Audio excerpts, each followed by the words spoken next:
Time இப்போ எத்தனை 4:50 bro. Hi friends, part 2 பார்க்கலாமா? பழனியில் ரூம் போட்டு தங்கிட்டு காலையில் 4 மணிக்கு நான் எந்திரிச்சு கிளம்பியாச்சு. எங்கே போனோம் அப்படின்னா செகண்டு திருமூர்த்தி மலை தான் போனோம். அடுத்த நாள் மார்னிங்கு செம்மையாக இருந்துச்சு. ஃபஸ்ட் டைம் நான் அந்த கோயிலுக்கு போயிருந்தோம். பிரம்மன், விஷ்ணு, சிவன் 3 பேருமே ஒரே சன்னதியில்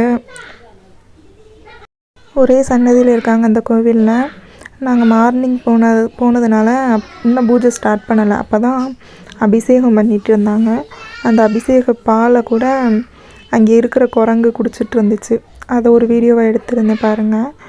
அங்கே அருவி மேலே அலோவ் பண்ணலை. 9 மணிக்கு மேலே தான் மேலே அலோவ் பண்ணுவாங்களா அருவிக்கு. நாங்கள் காலையிலே போனதுனால மேலே போகக்கூடாது அப்படின்னு சொல்லிட்டாங்க.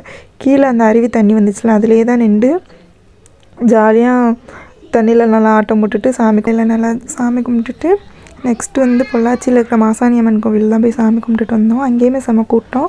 க்யூவில் நின்று எப்படியோ சாமியை பார்த்துட்டு சாமி கும்பிட்டுட்டு வெளியே வந்தாச்சு. சாப்பிடாம தான் போயிருந்தோம். ஸோ மார்னிங் பிரேக்ஃபாஸ்ட் கூழ் தான் குடித்தோம். ஏன்னா அங்கே கூழ் தான் ஃபேமஸ்.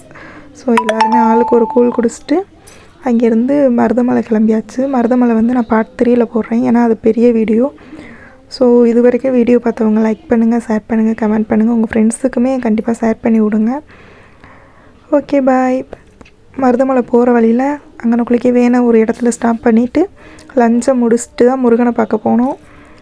ஸோ நெக்ஸ்ட்டு புதன்கிழமை 7 மணிக்கு நைட்டு உங்களுக்கு நான் அந்த வீடியோ போடுறேன். Okay bye.